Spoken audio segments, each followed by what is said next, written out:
જ્યારે ઇતિહાસ માનવ સમાજના ભૂતકાળની માહિતી આપે છે. ઇતિહાસ આપણને માનવ જીવનના વિવિધ રસપ્રદ પાસાઓ વિશે જાણકારી આપે છે. એક યુગમાંથી બીજા અને બીજામાંથી ત્રીજા એમ અનેક યુગોના માનવ જીવનના રીત રિવાજો, માન્યતાઓ, તેમના ખોરાક અને પોશાક વિશે માહિતી આપે છે. ઇતિહાસમાં હવે કરી છોકરાઓ આપણે ઇતિહાસનો કોઈ પણ પ્રાચીન ઇતિહાસને જાણવા માટે કેવી રીતે કામ લાગે છે? દાખલા તરીકે ગાંધીજીનો જે ટાઈમ હતો બરાબર, ગાંધીજીને આપણે હવે આપણે શેમાં જોઈએ છીએ? આ ચલણી નોટમાં જોવો છો ને, આપણે કોઈ ગાંધીજી જોયા છે? નથી જોયા. પણ એ ચલણી નોટમાં ગાંધીજીનો ફોટો છે, જે પૈસાની નોટ આપણે 10 ની 20 ની, તો એમાં આપણે ગાંધીજીને જોઈએ ને ત્યારે તો ખબર પડે કે ગાંધીજી આવા હતા બરાબર. ગાંધીજીને તમે પુસ્તક વાંચો, એની ફિલ્મો જોવો, કોઈ વાર્તાનું પુસ્તક વાંચો બરાબર, એના ફોટા જોવો તો એના દ્વારા આપણે ગાંધીજીની માહિતી મળે છે.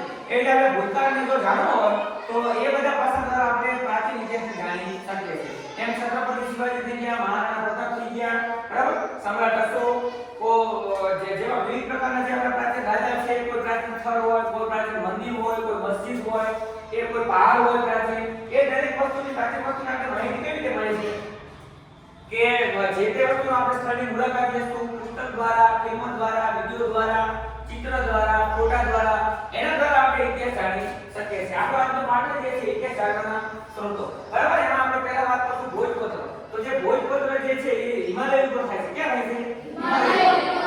હિમાલય ઉપર ભુજ નામનું જે વૃક્ષ છે બરાબર, એને આંતરછાલ પર લખવામાં આવતા લેખનને ભોજપત્ર કહે છે. યાદ રાખો, પહેલાના જમાનામાં તો ક્યાં આવું કઈ નોટ ને પેન જેવું કઈ લીધું ન હતું. તો ત્યારે રાજા મહારાજા શું કરતા હતા? જે ભોજ નામના વૃક્ષનો જે પાંદડું હોય એની છાલ આંતરછાલ પર લખાણ કરતા હતા. અને એ લખાણ લાંબા સમય સુધી ટકતું હતું.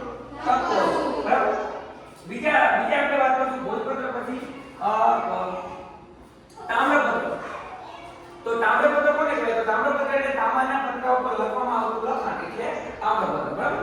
તમે આપણે સ્ટીલના વાસણ લેતા હશો બરાબર, અને સ્ટીલના વાસણમાં ઓલા જે દુકાનદાર છે એ સ્ટીલ ઉપર લખતા હોય છે ખબર છે મશીન. હવે ઈ લખાણ પર તમે ગુસ્સો જશે નહીં જાય.